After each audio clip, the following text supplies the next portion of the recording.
माता दी। माँ प्राकृतिक चरनिया में अमृत के धार बा, ममता के भंडार बा ना।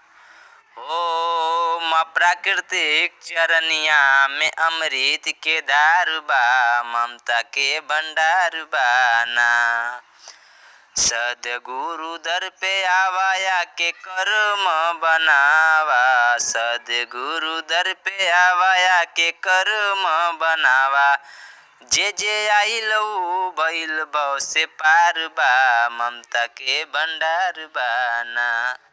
हो जे आइल उ भइल भव से पार बा, ममता के भंडार बा ना। चाहे रोग या भूत या उग्र समावेश, चाहे रोग या भूत या उग्र समावेश।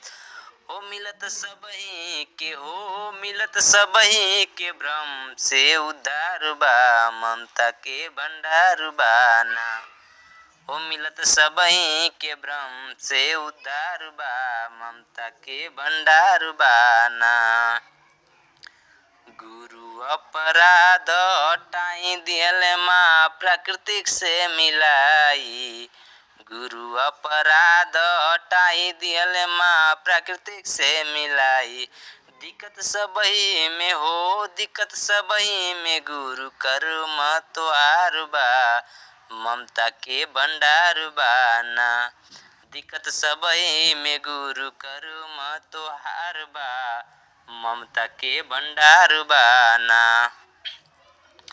माता कर्म में डोल सत्य माया बीच बोल, माता कर्म में डोल सत्य माया बीच बोल। गुरु देखी के चलत ई डर बा, ममता के भंडार बा ना। गुरु के देखी चलत ई डर बा, ममता के भंडार बा ना। अरे दिहले पंच सखा के बताई, आटो अपराध से बचा जाए भाई। दिहले पंच सखा के बताई, आटो अपराध से बचा जाए भाई।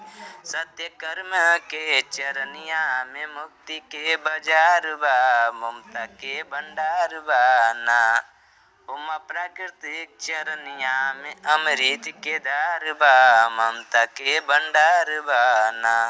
अरे ममता के भंडार बा, ओ ममता के भंडार बा।